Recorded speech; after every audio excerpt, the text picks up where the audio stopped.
33 प्रकार के अनध्याय का वर्णन। याज्ञवल्क्य जी ने कहा, शिष्य, ऋत्विक, गुरु तथा बंधु बांधवों की मृत्यु होने पर 3 दिन का अनध्याय उपाकर्म तथा उत्सर्ग कर्म करने पर होता है। ऐसे ही अपनी शाखा के श्रोत्रिय ब्राह्मण की मृत्यु होने पर 3 दिन का अनध्याय होता है। संध्या के समय मेघ गर्जन होने पर, आकाश में उत्पात की ध्वनि होने पर, भूकंप होने पर तथा उल्कापात होने पर अनध्याय रखना चाहिए। वेद और आरण्यक का अध्ययन पूर्ण होने पर 1 दिन एवं 1 रात्रि का अनध्याय होता है। अष्टमी, चतुर्दशी, अमावस्या, पूर्णिमा, चंद्र सूर्य ग्रहण, ऋतु संधि की प्रतिपद में तथा श्राद्ध भोजन अथवा श्राद्ध का प्रतिग्रह लेने पर 1 दिन और 1 रात्रि का अनध्याय काल मानना चाहिए।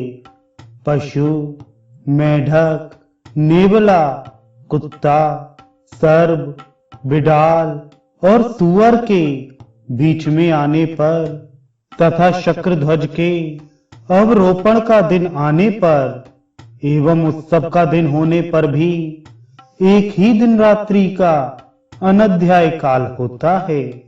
कुत्ता, सियार, गर्दभ, उलूक, सामवेद तथा बच्चों के कोलाहल और पीड़ित जनों की दुख भरी ध्वनि होने पर, अपवित्र वस्तु, शव, शूद्र, अंत्यज, शमशान और पतित व्यक्ति का सामीप्य होने पर तत्काल अनध्याय होता है। अपवित्र देश में, अपवित्र अवस्था में बार बार बिजली चमकने पर, 2 प्रहर तक बार बार मेघ गर्जन होने पर, भोजन करने के बाद हाथ गीला रहने पर, जल के मध्य में, अर्धरात्रि में तथा मध्य के 2 प्रहर में और आंधी तूफान के बीच भी उतने काल तक अध्ययन नहीं होना चाहिए।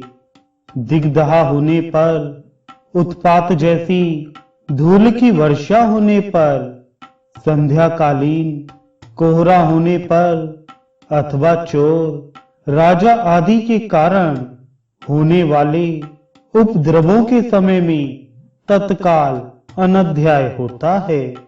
स्वयं दौड़ते हुए अपवित्र मदिरा की गंध आने पर तथा शिष्ट व्यक्ति के घर आ जाने पर अध्ययन करना वर्जित है। गधा, ऊंट, वाहन, हाथी, घोड़ा, नौका, वृक्ष और पर्वतारोहण का काल अनध्याय का ही काल होता है। उपर्युक्त 37 अनध्यायों को तात्कालिक अनध्याय माना गया है, अर्थात ये निमित्त जिस समय हो उस समय अनध्याय समझना चाहिए।